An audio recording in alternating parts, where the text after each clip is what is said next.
Hello student, this is doctor Faizan Mirza. इस video में मैं नर्वस टिश्यू डिस्कस कर रहा हूँ। नर्वस टिश्यू बेसिकली आपका नर्वस सिस्टम जिस पे बेस करता है, या नर्वस सिस्टम जिससे बना हुआ होता है, that's called as a nervous tissue. Nervous tissue आपके होम्योस्टेसिस मेंटेन करने में आपकी हेल्प करता है। आपकी बॉडी में सारे कम्युनिकेशन कोऑर्डिनेशन का मेजर पार्ट प्ले करता है। बॉडी के डिफरेंट पार्ट्स जो हैं, extremities of the body, plus with in the central nervous system आपके बॉडी ब्रेन के स्पाइनल कॉर्ड के पार्ट्स बाकी बॉडी के पार्ट से कोऑर्डिनेट कर सकते हैं। नर्वस टिश्यू के अंदर दो मेन टाइप के सेल्स हैं जो हम पढ़ रहे होंगे। एक है न्यूरॉन्स और दूसरे हैं न्यूरोग्लिया या न्यूरोग्लियल सेल्स। न्यूरोग्लियल सेल्स को हम ग्लायल सेल्स भी बोलते हैं। तो basically these are the cells that will be discussing in this tissue. Nervous system जो है, नर्वस सिस्टम आपके पास सिर्फ अबाउट 2 kg का होता है। बहुत छोटा सा सिस्टम है as far as the body weight is concern, but बहुत कॉम्प्लेक्स है। और of all the system it's most complex one. इसके डिविजन्स की बात करें तो इसके मेन डिवीजन है central nervous system and the peripheral nervous system. Central nervous system वो पार्ट है जो आपके पास आपके बॉडी के सेंट्रल एक्सेस पे, मतलब आपके ब्रेन और आपके आपके हेड और आपके बैकबोन में है। अब पेरिफेरल नर्वस सिस्टम के अंदर आपके वो पार्ट्स आ जाते हैं जो आपकी बॉडी के सेंट्रल एक्सिस से दूर हैं, जो एक्सट्रीमिटीज हैं, या एनीथिंग अदर देन जो आपके हेड और जो आपके बैकबोन के अलावा जो पार्ट्स हैं बॉडी के, they are coordinated using the peripheral nervous system. तो सेंट्रल नर्वस सिस्टम जो है, इसके अंदर अबाउट 100 बिलियन न्यूरॉन्स हैं। ये आपके पास के अंदर ब्रेन भी आ जाता है, स्पाइनल कॉर्ड भी आ जाता है। They both basically make up your central nervous system. Whereas the peripheral nervous system जो है, इसके अंदर नर्व्स आ जाती हैं। नर्व कैसी होती है, सबसे पहले तो नर्व आपको डिफाइन करना आना चाहिए। नर्व बेसिकली बंडल होती है hundred and thousands of axons की, और उसके साथ साथ प्रेजेंट होता है connective tissue of blood vessels भी, जो कि ब्रेन और स्पाइनल कॉर्ड के बाहर होती हैं। So nerve is always outside the brain and spinal cord. So nerve is a part of your peripheral nervous system. Total 12 pair of cranial nerves हैं, मतलब ये वो नर्व्स हैं जो आपके ब्रेन से आ रही हैं या ब्रेन से बॉडी पार्ट से कनेक्ट कर रही हैं। और there are 31 pairs of spinal nerve जो स्पाइनल कॉर्ड को आपके बॉडी के डिफरेंट पार्ट से कनेक्ट करती है। एक टर्म गैंग्लिया की आएगी, आगे आएगी, तो उसको उस पर देख लेंगे। Enteric plexus. प्लेक्सस क्या है? प्लेक्सस एक नेटवर्क होता है न्यूरॉन्स का, जो हमारे ऑर्गन्स की वॉल के अंदर प्रेजेंट होता है, स्पेशली जैसे हमारा गैस्ट्रोइंटेस्टिनल ट्रैक्ट है, उसके अंदर प्लेक्सस है। और they are called enteric plexus. Sensory receptors जो होते हैं, ये नर्वस सिस्टम में मॉनिटर करते हैं चेंजेस को, एक्सटर्नल और इंटरनल एनवायरनमेंट को। कोई भी स्टिमुलस आ रहा होगा तो ये सेंसरी रिसेप्टर्स ही उस स्टिमुलस को सेंस करेंगे और सेंट्रल नर्वस सिस्टम को कम्युनिकेट करेंगे। सेंट्रल नर्वस सिस्टम फिर पेरिफेरल नर्वस सिस्टम के थ्रू बॉडी के पार्ट्स को कोऑर्डिनेट करता है। पेरिफेरल नर्वस सिस्टम के डिविजन्स पे आते हैं तो peripheral nervous system is divided into somatic nervous system and autonomic nervous system. ये दो इसके डिविजन्स हैं, somatic, autonomic, plus enteric nervous system को भी इसका पार्ट कंसिडर किया जाता है। सो कहीं पे इसको तीन में क्लासिफाई किया जाता है, वैसे मॉडर्न क्लासिफिकेशन को तीन में ही क्लासिफाई करती है। Enteric nervous system is considered as a separate part of peripheral nervous system, वरना पुरानी जो क्लासिफिकेशन थी उसमें सिर्फ सोमैटिक ऑटोनॉमिक होता था और इंटेरिक को सेपरेट नहीं कंसिडर किया जाता था। But now all three are considered to be separate divisions of your peripheral nervous system. अब जो सबसे पहले सोमैटिक नर्वस सिस्टम की बात कर लेते हैं। सोमैटिक नर्वस सिस्टम जो होता है, इसके अंदर क्या होते हैं, इसमें सेंसरी न्यूरॉन्स होते हैं जो कन्वे करते हैं इन्फॉर्मेशन को somatic receptors head, body wall और लिम्ब से, और रिसेप्टर्स तक लेके जाते हैं। जैसे फॉर एग्जांपल यहाँ पे आपको नेक्स्ट डायग्राम में ये बात समझाई हुई है, सेंट्रल नर्वस सिस्टम जिसमें ब्रेन और स्पाइनल कॉर्ड इन्वॉल्व है। तो जो सोमैटिक नर्वस सिस्टम पार्ट है इसका, वो सोमैटिक और स्पेशली जो आपकी स्पेशल सेंसरी रिसेप्टर्स है पूरी बॉडी में, सोमैटिक सेंसरी न्यूरॉन्स, उससे इंफॉर्मेशन आपके सेंट्रल नर्वस सिस्टम को लिख देते हैं। सीएनएस फिर आपकी इम्पल्सेस भेजता है to the somatic motor neurons, और ये पूरा का पूरा पार्ट वॉलेंटरी है और ये कंट्रोल करता है आपके स्केलेटल मसल्स को। जब हम बात करते हैं ऑटोनॉमिक नर्वस सिस्टम, तो ऑटोनॉमिक नर्वस सिस्टम जो है उसके अंदर सेंसरी रिसेप्टर्स और ऑटोनॉमिक सेंसरी न्यूरॉन्स हैं। वो सेंसर आपके सेंट्रल नर्वस सिस्टम को कम्युनिकेट करते हैं। वहां से पेरिफेरल नर्वस सिस्टम के थ्रू ऑटोनॉमिक मोटर न्यूरॉन्स आते हैं। ऑटोनॉमिक मोटर न्यूरॉन्स इनवॉलेंट्री होते हैं। इनवॉलेंट्री मतलब ये आपके विल में नहीं होंगे, खुद कंट्रोल करती है आपकी बॉडी इनको, आपके आपके स्पाइनल कॉर्ड और ब्रेन इसको। They are not under your voluntary control. इसमें सिंपैथेटिक डिवीजन भी आ जाता है, पैरासिम्पैथेटिक डिवीजन भी आ जाता है, और ये मिलके आपके स्मूथ मसल, कार्डिक मसल और ग्लैंड्स को कंट्रोल करते हैं। तो सोमैटिक का जो मेन कंट्रोल है वो स्केलेटल मसल्स के ऊपर है। ऑटोनॉमिक का जो मेन कंट्रोल है वो स्मूथ मसल, कार्डिक मसल और ग्लैंड्स के ऊपर है। अब आते हैं enteric motor neuron. Enteric motor neuron जो है ये आपके इन्वॉलेंट्री है। इंटेरिक प्लेक्सस, जैसे अभी थोड़ी देर पहले बात हो रही थी कि इंटेरिक प्लेक्सस जो होते हैं वो नेटवर्क है जो आपके जीआईटी की वॉल में प्रेजेंट है। ये कंट्रोल करता है आपके पास स्मूथ मसल ग्लैंड और एंडोक्राइन सेल्स जो जीआई ट्रैक्ट के हैं उनके, और साथ साथ इंफॉर्मेशन भेजता रहता है आपके स्पाइनल कॉर्ड को भी। सो जब हम बात करते हैं सेंट्रल नर्वस सिस्टम, जैसे ऑलरेडी बात हो गई स्पाइनल कॉर्ड और ब्रेन कहाँ पे प्रेजेंट है आपका। पेरिफेरल नर्वस सिस्टम के अंदर आपके पास सारी नर्व्स आ जाती है, जैसे क्रेनियल नर्व्स हो गई, स्पाइनल नर्व्स। क्रेनियल नर्व वो हैं जो आपके ब्रेन से निकल रही है, स्पाइनल नर्व्स वो हैं जो आपकी स्पाइनल कॉर्ड से निकल रही हैं। गैंग्लिया टर्म बाद में आएगी, उसको तब देख लेंगे। इंटेरिक प्लेक्सस ऑलरेडी डिस्कस हमने कर लिया। सेंसरी रिसेप्टर्स, आपकी स्किन के ऊपर जो रिसेप्टर्स प्रेजेंट है थ्रू आउट द बॉडी, इसको हम सेंसरी रिसेप्टर्स कहते हैं, विच आर द स्किन। जो बेसिक टर्म्स यहाँ से थी वो हमने कवर कर ली हैं। एक चीज जो यहाँ पे और देखनी है वो ये कि मोटर पार्ट जो ऑटोनॉमिक नर्वस सिस्टम का होता है वो दो पार्ट्स में डिवाइडेड है, सिंपैथेटिक डिवीजन और पैरासिम्पैथेटिक डिवीजन। क्या काम होता है सिंपैथेटिक और पैरासिम्पैथेटिक का? जब भी हमारे पास सिंपैथेटिक न्यूरॉन्स काम कर रहे होते हैं या ये सिंपैथेटिक एक्टिविटी बॉडी में ज्यादा हो रही होती है तो हार्ट रेट बढ़ जाता है, और पैरासिम्पैथेटिक जो होता है वो स्लो डाउन कर देता है उसको। इन जनरल जब भी सिंपैथेटिक नर्वस सिस्टम आपकी बॉडी को टेक ओवर कर रहा होगा, ये कंडीशन वो होगी जब आप एक्सरसाइज कर रहे हो या कोई इमरजेंसी एक्शन आपकी बॉडी में चल रहा है और fight and flight response generate हो रहा है, यू आर अंडर थ्रेट या you are under stressful condition. Parasympathetic division on the other hand कब आता है? ये रेस्ट एंड डाइजेस्ट है। रेस्ट एंड डाइजेस्ट एक्टिविटी मतलब जिस वक्त आप कूल हैं, काम है, कंपोज्ड हैं, सो उस वक्त ही काम कर रहा होता है।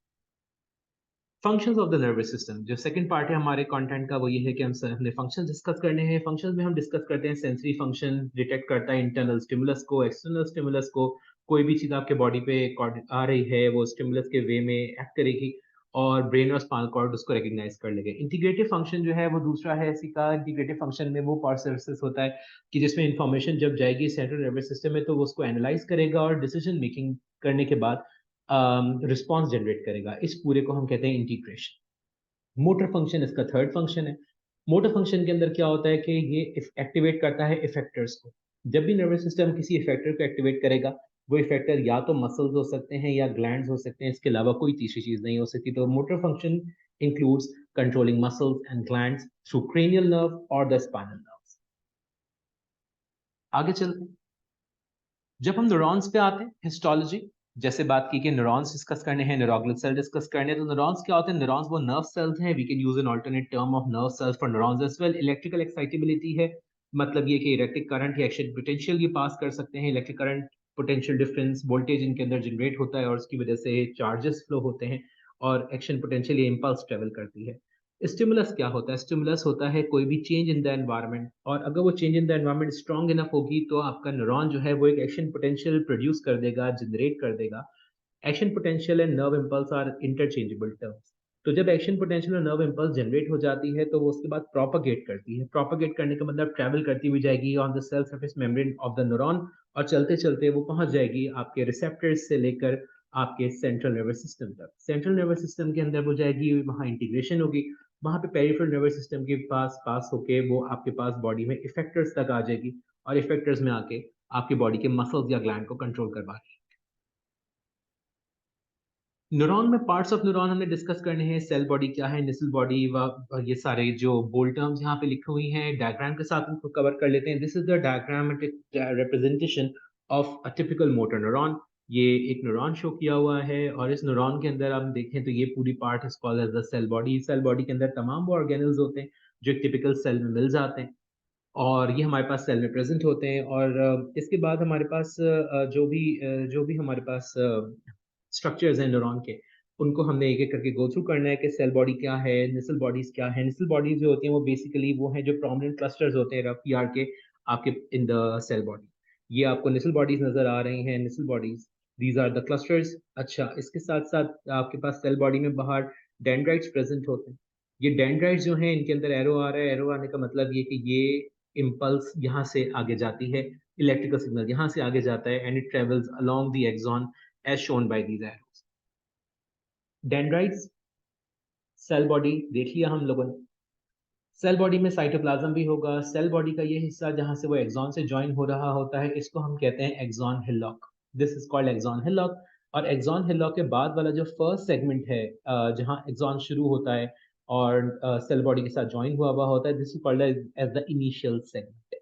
इनिशियल सेगमेंट के बाद एक्सॉन शुरू हो गया। कुछ एक्सॉन्स ऐसे होते हैं कि जो अपनी ब्रांच निकाल लेते हैं, उसको ब्रांच को हम कहते हैं एक्सॉन कोलेटरल। अब ये जो एक्सॉन आपके पास ट्रेवल कर रहा है, ये पूरा एक्सॉन है जो कि पेरिफेरल नर्वस सिस्टम के से होता हुआ आपके इफेक्टर्स तक जा रहा होगा। जहाँ पे एक्सॉन एंड होता है इसके पास एंड में ब्रांचेस आ जाती हैं। These branches are called axon terminals. और हर एक्सॉन टर्मिनल के पास सिरे पे, उसके एज पे सिनेप्टिक एंड बल्ब होता है। सिनेप्टिक एंड बल्ब आपके पास इफेक्टर के ऊपर होता है। इफेक्टर जो कि मसल या ग्लैंड होगा, उसके ऊपर ये वाला पार्ट प्रेजेंट होता है। ये पार्ट्स क्या हैं आपके? ये आपकी ये माइलिन शीट है। ये माइलिन शीट किस चीज से बनी हुई होती है? माइलिन शीट बनी हुई होती है श्वान सेल्स से। श्वान सेल्स एक तरह के ग्लायल सेल्स हैं, न्यूरोग्लायल सेल्स हैं, सपोर्टिव सेल्स हैं। ये सपोर्टिव सेल्स जो होते हैं वो एक्सॉन के अराउंड अपने आप को रैप कर लेते हैं। They turn again and again and again and again in this way. और जब वो रैप कर लेते हैं अपने आप को, so they end up insulating the neuron. And वो गैप जहाँ पे उन्होंने इंसुलेट नहीं किया उसको हम कहते हैं नोड ऑफ रेनवियर। सो पूरे एग्जॉन में हमें कहीं कहीं नोड ऑफ रेनवियर मिलते हैं बिटवीन एडजेसेंट माइलिन शीट या एडजेसेंट शॉन सेल। और शॉन सेल जो होता है उसने अपने आप को रैप किया हुआ होता है एक्सॉन के अराउंड। शॉन सेल जो होता है ये इसका न्यूक्लियस है and Schwann cell wraps itself several time around an axon. Schwann cell की जो मेम्ब्रेन है उसका नाम होता है न्यूरोलेमा। और ये जो मेम्ब्रेन चल रही है ये एक्सॉन की मेम्ब्रेन चल रही है, न्यूरॉन की मेम्ब्रेन। क्योंकि शॉन सेल एक सेपरेट सेल है तो शॉन सेल की अपनी मेम्ब्रेन होगी एंड दैट्स न्यूरोलेमा। सो न्यूरोलेमा की टर्म देखनी थी वो हमने यहाँ गो थ्रू कर ली है, बाकी टर्म्स यहाँ गो थ्रू कर ली। आगे चलते हैं। जब हम बात करते हैं इलेक्ट्रिकल सिग्नल जनरेट हुआ, ये इलेक्ट्रिकल सिग्नल जाएगा इस पूरे एक्सॉन में, ट्रेवल करता हुआ जाएगा और जब ये पहुंचेगा सिनेप्टिक बल्ब पे तो यहाँ पे न्यूरोट्रांसमीटर रिलीज हो जाएगा। न्यूरोट्रांसमीटर क्या केमिकल होता है? न्यूरोट्रांसमीटर वो केमिकल होता है जो जब रिलीज होता है at the end of the axon from one neuron, it stimulates the cell which is present next to it. जैसे फॉर एग्जाम्पल हमारे पास डिफरेंट टाइप ऑफ न्यूरॉन है, sensory neuron, relay neuron, motor neuron. तो ये एक दूसरे को stimulate कर सकते हैं। सेंसरी न्यूरॉन रिले को स्टिमुलेट करता है, रिले मोटर को स्टिमुलेट करता है यूजिंग द न्यूरोट्रांसमीटर। अब जैसे भी हमने बात की कि मोटर न्यूरॉन जो होगा वो मोटर न्यूरॉन क्या करेगा? ये स्टिमुलेट करेगा इफेक्टर्स को, जो कि मसल भी हो सकता है, ग्लैंड्स भी हो सकता है। तो ये कैसे स्टिमुलेट करेगा? मसल और ग्लैंड पे ये न्यूरोट्रांसमीटर को रिलीज करवा देगा। उस न्यूरोट्रांसमीटर के रिलीज होने से जो इफेक्टर है विच इज द मसल और अ ग्लैंड, वो एक्टिव हो जाएगा। अगर ग्लैंड है तो वो अपनी सिक्रीशन रिलीज करेगा और अगर मसल है तो वो कॉन्ट्रैक्ट हो जाएगा। Next part. अच्छा, कुछ और चीजें भी, कुछ और बेसिक नेक्स्ट पार्ट पे जाने से पहले, slow axonal and fast axonal transport. Axon क्योंकि बहुत लंबे होते हैं तो इनके थ्रू ट्रांसपोर्ट हो रही होती है। कुछ ट्रांसपोर्ट स्लो चलती है जो कि बहुत स्लो स्पीड पे जा रही होगी, और कुछ बहुत फास्ट होती है with goes at a fast speed. Anterograde और रेट्रोग्रेड दो डायरेक्शन है जिसके अंदर ट्रैवलिंग हो रही होती है। एंटीरोग्रेड डायरेक्शन का मतलब ये है कि फॉरवर्ड डायरेक्शन हो रही है, जो भी चीज ट्रैवल करी है वो सेल बॉडी से लेकर सिनेप्टिक नॉब्स की तरफ जा रही है। और रेट्रोग्रेड का मतलब है वो चीज रिवर्स आ रही है, coming backward, back towards the cell body. Neurons बहुत ज़्यादा डाइवर्स हैं, स्ट्रक्चरल डाइवर्सिटी है न्यूरॉन में। जब हम न्यूरॉन को क्लासिफाई करते हैं स्ट्रक्चरली, तो हम स्ट्रक्चरली क्लासिफाई करते हैं न्यूरॉन को तीन तरह से। कौन कौन से? मल्टीपोलर न्यूरॉन, बायपोलर न्यूरॉन और यूनिपोलर न्यूरॉन। यूनिपोलर न्यूरॉन वो है कि जिसमें एक सेल बॉडी और इसी सेल बॉडी से एक्सटेंशन निकला, जिससे पूरा आपके पास एक्सॉन का पूरा पार्ट बन गया। और उसी के एंड पे एक जगह डेंड्राइट्स हैं और दूसरी तरफ एक्सॉन टर्मिनल्स हैं। डेंड्राइट से एक्सॉन टर्मिनल्स की तरफ जो इम्पल्स है वो ट्रैवल करती है। एंड ये this is the central process. Trigger zone जो होती है वो हमेशा डेंड्राइट से के करीब होती है, तो यहाँ से इम्पल्स ट्रैवल करके आगे जाती है towards the axon terminals. Bipolar neuron कौन सा होता है? बायपोलर न्यूरॉन वो है जिसमें एक सेल बॉडी है और एक सेल बॉडी से एक डेंड्राइट निकला हुआ है और उसकी ब्रांचेस है डेंड्राइट्स की जो साथ जॉइंट है उसके, और उसके बाद एक एक्सॉन है और एक्सॉन के एंड पे एक्सॉन की टर्मिनल।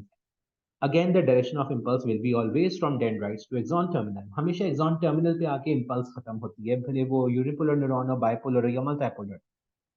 मल्टीपोलर न्यूरॉन कौन सा होता है? उसके अंदर एक सेल बॉडी के साथ बहुत सारे डेंड्राइट्स और एक ही इसके साथ एक्सॉन निकल रहा होगा और एक्सॉन के बहुत सारी एंडिंग्स बन रही होंगी। So this is unipolar having one extension, bipolar having two extensions, and multipolar having many extensions based on a single body in each of these. जब हम बात करते हैं इन न्यूरॉन्स से आगे चल के, तो न्यूरॉन्स जो होते हैं हमारे पास हम फंक्शनली भी क्लासिफाई करते हैं। फंक्शनल क्लासिफिकेशन के अंदर सेंसरी न्यूरॉन, जिनको एफरेंट न्यूरॉन भी कहा जाता है, ये इंफॉर्मेशन लेके जाता है रिसेप्टर से लेके सीएनएस तक, टू द सीएनएस। मोटर और इफरेंट न्यूरॉन्स जो हैं वो सेंट्रल नर्वस सिस्टम से इफेक्टर्स तक लेके आते हैं। इफेक्टर्स हमेशा ग्लैंड्स होंगे या मसल्स होंगे, पहले भी बात कर चुके हैं। मसल होगा तो वो कॉन्ट्रैक्ट होगा, ग्लैंड होंगे तो वो अपना सिक्रीशन रिलीज कर देंगे जब भी मोटर न्यूरॉन को स्टिमुलेट करेगा।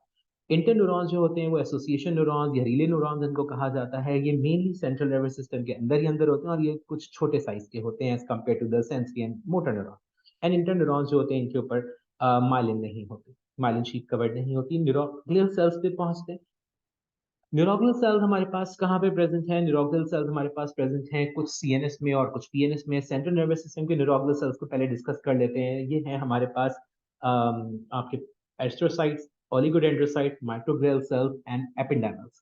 इनमें एस्ट्रोसाइट से स्टार्ट करते हैं। एस्ट्रोसाइट जो होते हैं स्टार शेप सेल्स होते हैं, इनको एस्ट्रोसाइट कहा जाता है क्योंकि इनके अंदर स्टार शेप प्रोसेसेस निकले हुए होते हैं, इसलिए they resemble star shapes. Processes जो होते हैं ये इनमें ये ब्लड कैपिलरी और न्यूरॉन्स को सेपरेट कर रहे होते हैं। जब ये सेपरेट करते हैं तो ब्लड ब्रेन बैरियर बना लेते हैं। जब ब्लड ब्रेन बैरियर बना लेते हैं तो ब्लड ब्रेन बैरियर की वजह से ब्लड एक सर्टेन पार्ट तक तो आता है, उसके आगे ब्लड नहीं जाता। इससे आपका जो ब्रेन है या जो नर्वस टिश्यू है वो हाई प्रेशर ऑफ ब्लड से भी प्रिवेंटेड रहता है। ब्लड के अंदर जो वेस्ट प्रोडक्ट्स हैं, ब्लड के जो केमिकल्स हैं, जो टॉक्सिन्स हैं, जो कि आपके न्यूरॉन्स के लिए बहुत डैमेजिंग हो सकते हैं, उससे बचा रहता है आपका ब्रेन। और भी बहुत सारे फंक्शंस हैं हमारे पास जो एस्ट्रोसाइट्स कर रहे हैं, but the major most function here worth discussing is blood brain barrier. Oligodendrocytes पे आते हैं। ओलिगोडेंड्रोसाइट्स जो होते हैं ये माइलिन शीट को मेंटेन करते हैं in the central nervous system और माइलिन शीट के लिए मल्टीपल लेयर्स रैप करते हैं। जैसे अभी थोड़ी देर पहले हमने डिस्कस किया था श्वान सेल, तो ओलिगोडेंड्रोसाइट्स जो होते हैं ये श्वान सेल की तरह की सेल हैं, but they form the myelin sheath inside the central nervous system. थोड़ी देर में जब श्वान सेल की डिटेल पे आएंगे तो ओलिगोडेंड्रोसाइट्स से उसको डिस्टिंग्विश कर लेंगे। माइक्रोग्लियल सेल्स पे आ जाते हैं। माइक्रोग्लियल सेल्स जो होते हैं ये मैक्रोफेजेस हैं। ये आपके पास जितना डेब्रे बन रहा है सेल का, डैमेज नर्वस टिश्यू है, उसको इंगल्फ करने के काम आते हैं। एपिडेर्मल सेल्स पे आते हैं। ये कॉलोमर टू क्यूबाइडल सेल्स हैं, इनमें माइक्रोवेलर सीलिया होता है। ये बनाते हैं सेरिब्रोस्पाइनल फ्लूइड। और सेरिब्रोस्पाइनल फ्लूइड जो होती है आपके पास ब्रेन को नरिश करती है, वेस्ट को रिमूव करती है। Neuroglial cells in the peripheral nervous system. So yeah, we start off with the first one, the Schwann cells. Schwann cells already discuss कर लिया। Schwann cells क्या थे? ये माइलिन शीट बनाते थे। तो माइलिन शीट अगर तो peripheral nervous system के न्यूरॉन में बन रही है तो Schwann cell से बनेगी, और अगर myelin sheath central nervous system के न्यूरॉन में बन रही है तो ओलिगोडेंड्रोसाइट्स बनाते हैं। सैटेलाइट सेल्स, सैटेलाइट सेल्स जो होते हैं ये क्या काम करते हैं? ये आपके पास सपोर्टिव सेल्स होते हैं, स्ट्रक्चरल सपोर्ट देते हैं और साथ साथ इंटरस्टिशियल फ्लूइड के साथ मटेरियल को एक्सचेंज करवाते हैं इन the peripheral nervous system. Myelination का प्रोसेस कैसे होता है? माइलिनेशन हमारे पास दोनों तरह के न्यूरॉन हैं, माइलिनेटेड एंड अनमाइलिनेटेड। जितना भी माइलिनेटेड पार्ट होता है न्यूरॉन का, that makes the white matter. जो हमारा व्हाइट मैटर है ब्रेन का और स्पाइनल कॉर्ड का, it's because of the myelinated parts of the neurons, whereas the unmyelinated parts of the neuron they make the grey matter. तो जब हम brain और स्पाइनल कॉर्ड पढ़ते हैं हम वहाँ ग्रे मैटर व्हाइट मैटर देखते हैं। तो ग्रे मैटर और व्हाइट मैटर में मेन फर्क जो है वो माइलिनेटेड एंड अनमाइलिनेटेड पार्ट्स का है।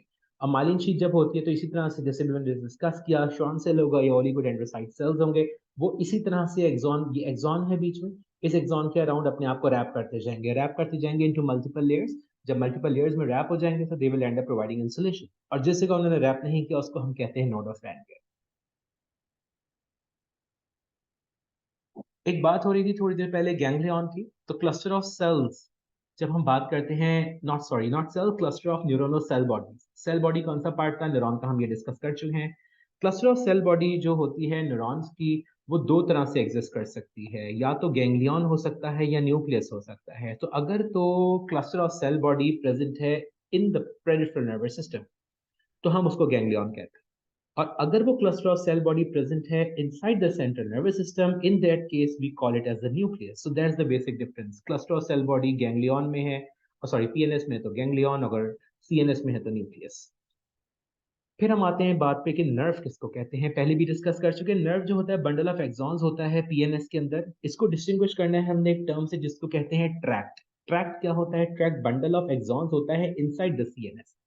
तो बस वही वाली बात है कि अगर बंडल ऑफ एक्सॉन आपके पेरिफेरल नर्वस सिस्टम में तो हम उसको नर्व कहेंगे, और अगर bundle of axon central nervous system में है तो हम उसको ट्रैक्ट कहेंगे। ग्रे मैटर व्हाइट मैटर की बात ऑलरेडी डिस्कस में कर चुका आपसे कि ग्रे मैटर व्हाइट मैटर किस तरह से डिस्टिंग्विश हो रहा होता है। Grey matter white matter, for example ये स्पाइनल कॉर्ड दिया हुआ है, स्पाइनल कॉर्ड के ये वाला रीजन जो है व्हाइट मैटर है और जो अंदर है वो ग्रे मैटर है। और जो आपका ब्रेन होता है उसके अंदर जो आपका ग्रे मैटर होता है वो बाहर की साइड पे होता है और जो व्हाइट मैटर होता है वो अंदर की साइड पे होता है। So this is how the brain and the spinal cord gray matter and white matters can be seen in the frontal plane or the transverse plane.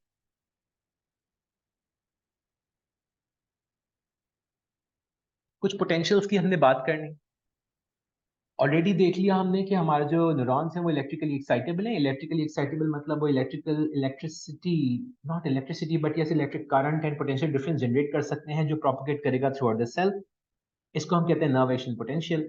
दो टर्म्स हमने यहाँ डिस्कस करनी है, ग्रेडेड पोटेंशियल और action potential. अगर short distance के ऊपर communication हो रही है तो ग्रेडेड पोटेंशियल से होती है, और अगर लॉन्ग डिस्टेंस के लिए होती है तो एक्शन पोटेंशियल से होती है।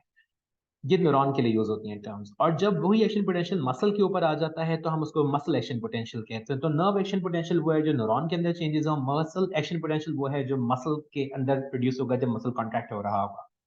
एग्जाम्पल देखते हैं।